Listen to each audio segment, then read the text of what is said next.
இறையேசுவில் பிரியமான சகோதர சகோதரிகளே, நமது ஆண்டவர் இயேசு கிறிஸ்துவனுடைய திருப்பெயரால் உங்களுக்கும் உங்கள் குடும்பத்தில் இருக்கிற அனைவருக்கும் அன்பும் சமாதானமும் மகிழ்ச்சியும் உண்டாவதாக. அன்புமிக்கவர்களே, தவக்காலத்தினுடைய நிறைவு பகுதிக்கு நம்ம வந்திருக்கிறோம். ஆமாம், புனித வாரத்தினுடைய முதல் நாளான இன்று தாயாம் திரு அவை குருத்தோலை ஞாயிற்றுக்கிழமை அல்லது குருத்து ஞாயிறு என்கிற இந்த புனித வாரத்தினுடைய முதல் நாளை கொண்டாட சிறப்பிக்க நமக்கு அழைப்பு விடுக்கிறது. அன்புமிக்கவர்களே, குருத்தோலை ஞாயிறா அல்லது குருத்து ஞாயிறா என்ன ஃபாதர் அர்த்தம்? பல வருடங்கள் கொண்டாடுறோம், இதனுடைய உண்மையான விளக்கம் தெரியாமலேயே நாங்கள் கொண்டாடி கொண்டிருக்கிறோம் அப்படின்ட்டு ஒரு சில பேர் கேட்கலாம்.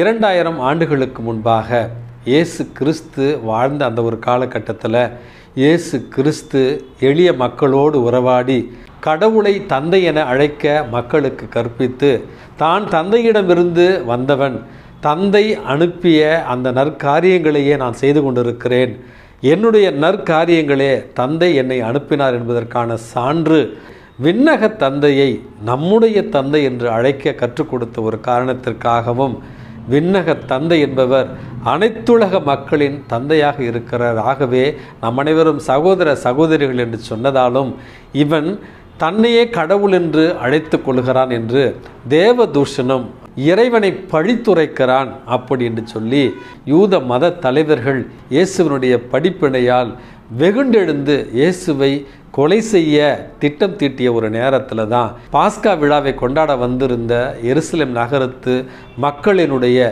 தன்னெழுச்சியாக உருவான ஒரு ஆர்ப்பரிப்பின் காரணமாகத்தான் மக்கள் குருத்தோலை ஏந்தியவர்களாய் நமது ஆண்டவர் இயேசு கிறிஸ்துவை எருசலேமுக்குள்ள வரவேற்று ஓசானா என்று சொல்லி குருத்தோலைகளை ஏந்தியவர்களாய் இயேசு வந்த வழியெல்லாம் துணிகளை விரித்து தங்களுடைய மகிழ்ச்சியையும் தங்களுடைய வரவேற்பையையும் தங்களுடைய எதிர்பார்ப்பையும் தெரிவித்த ஒரு எழுச்சியின் நாளாகத்தான் இந்த குருத்தோலை ஞாயிற்றுக்கிழமையை நம்ம வரலாற்றில் பார்க்கிறோம்.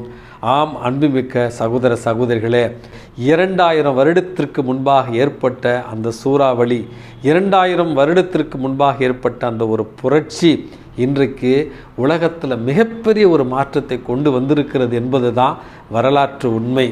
இந்த ஒரு காலகட்டத்தில் இந்த இயேசுவனுடைய எருசலேம் நகரத்திற்குள் வந்த இந்த ஆர்ப்பரிப்பின் நினைவை கொண்டாடுகிற இந்த குருத்தோலை ஞாயிற்றுக்கிழமையில் முதல் செய்தியாக உங்களுக்கு நான் கூறிக்கொள்ள விரும்புவது, அன்புமிக்கவர்களே, தாயாம் இந்த திருநாட்டில் இன்றைக்கு அரசியலில் தேர்தலுக்கான தேதியை இந்திய அரசு அறிவித்திருக்கிறது. என்ன ஃபாதர், இந்த அன்னைக்கு அரசியல் பேசுகிறீங்க அப்படின்ட்டு சொல்லுவீர்கள். அன்பு மிக்கவர்களே, நாம் இன்றைக்கு அரசியல் பேச வேண்டிய ஒரு கட்டாயத்தில் இருக்கிறோம். தேர்தல் வருகிறது, இந்த ஒரு விரல் புரட்சி என்று சொல்வார்கள். அன்பு மிக்கவர்களே, முதியவர்கள், இளைஞர்கள் மற்றும் தேர்தலில் பங்கு பெற தகுதியான அனைவரும் ஒன்றாக சேர்ந்து வாக்களித்து ஜனநாயகத்தை மறுபடியும் உயிரூட்ட வேண்டும் என்று உங்களை அன்போடு கேட்டுக்கொள்கிறேன். ஏனென்றால் பல நேரங்களில் ரொம்ப ஆன்மீகத்தில் இருந்து மனித உரிமைகளை நாம் மறந்து விடுகிறோம். நம்முடைய மனித உரிமைகளை மீட்டெடுக்கக்கூடிய அருமையான ஒரு தருணம், ஜனநாயகத்தை மீட்டெடுக்கக்கூடிய அருமையான ஒரு தருணம், நமக்கான நல்ல தலைவர்களை தேர்ந்தெடுக்கக்கூடிய அருமையான ஒரு தருணம்.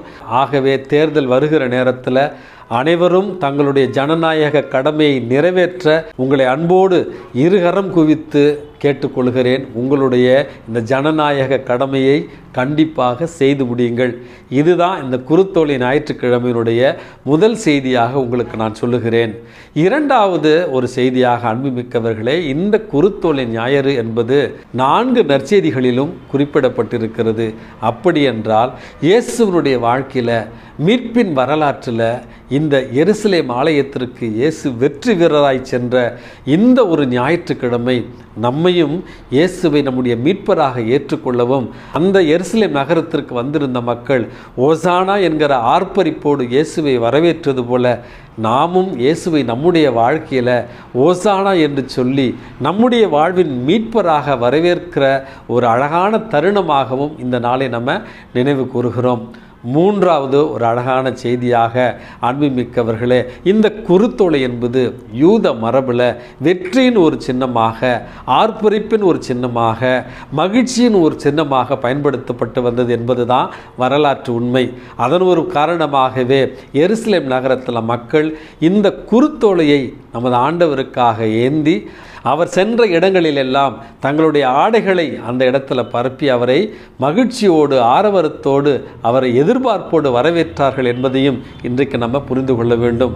அடுத்த ஒரு முக்கியமான ஒரு விளக்கமாக இந்த குருத்தோலை ஞாயிற்றுக்கிழமை என்பது இறைவாக்கினர் செக்கரையா புத்தகத்தில் 9வது அதிகாரம் 9வது திருவசனத்தில், மகளே எருசலேமே ஆர்ப்பரித்து எழுந்திரு, மகளே சீயோனே மகிழ்ந்திரு, ஏனெனில் உன்னுடைய அரசர் கழுதை குட்டின் மீது வருகிறார் அப்படி என்கிற இறை வாக்கை நினைவுபடுத்துகிற விதமாக, நிறைவு செய்கிற விதமாகத்தான் இந்த குருத்தோலை ஞாயிற்றுக்கிழமையையும் இன்றைக்கு நம்ம கொண்டாடுகிறோம்.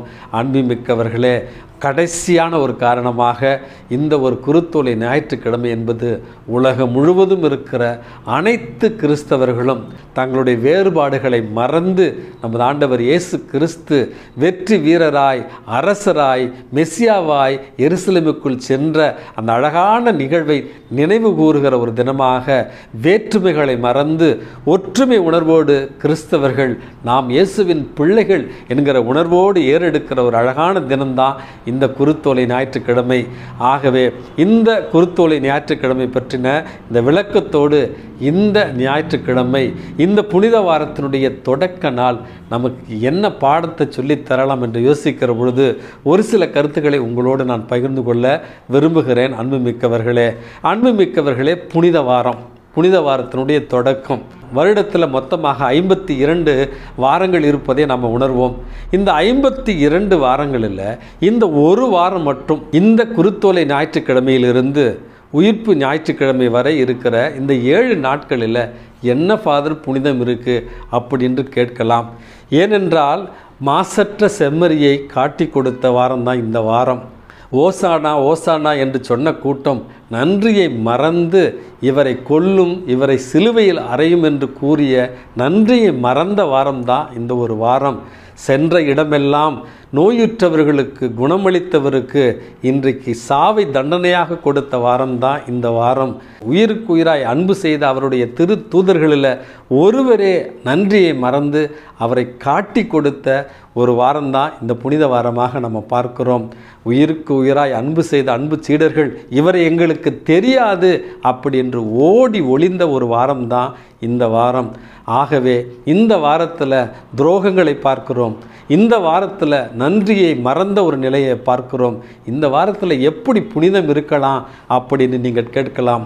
அன்புமிக்கவர்களே, கடவுளுக்கென்று புதிய இலக்கணத்தை கொண்டு வந்த வாரம்தான் இந்த புனித வாரம்.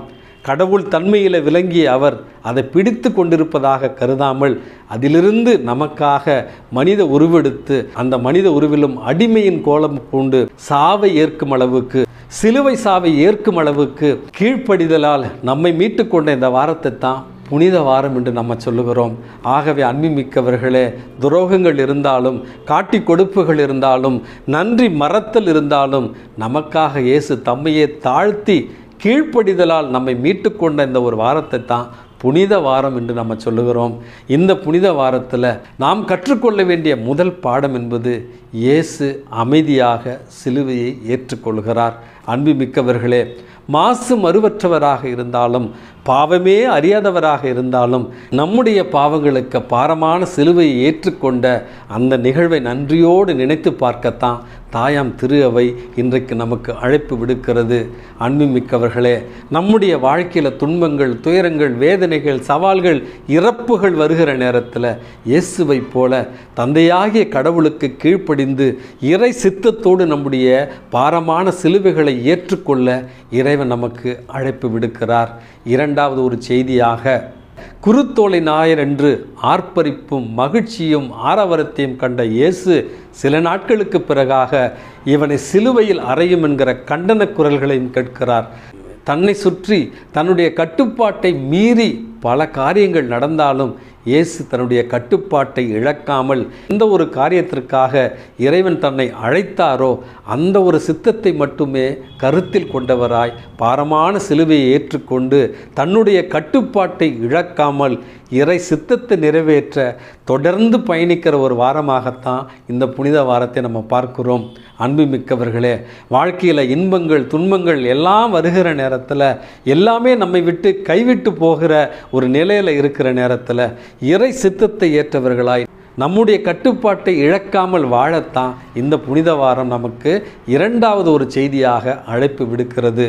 மூன்றாவது ஒரு அழகான செய்தியாக நமது ஆண்டவர் இயேசு கிறிஸ்து இந்த பாடுகளின் பொழுது நிச்சயமாக உயிர்ப்பு உண்டு, மறுவாழ்வு உண்டு, நிலைவாழ்வு உண்டு என்கிற மன தெளிவோடு நடக்கிற, மன நிறைவோடு நடக்கிற எதிர்நோக்கை தாம் மூன்றாவது செய்தியாக தாயாம் திரு அவை நமக்கு இன்றைக்கு அளிக்க விரும்புகிறது. இந்த துன்பங்கள், இந்த வேதனைகள் தற்காலிகமானது, நிலை வாழ்வு நமக்கு நிச்சயமாக உண்டு. தன்னுடைய திருத்துய இரத்தத்தால் நமது ஆண்டவர் இயேசு கிறிஸ்து நம்மை மீட்டு கொண்டார். நிலை வாழ்வு நம் அனைவருக்குமே உண்டு, இயேசுவில் விசுவாசம் கொள்பவர்கள் அனைவருக்குமே உண்டு என்கிற எதிர்நோக்கையும் இந்த புனித வாரம் நமக்கு தருகிறது.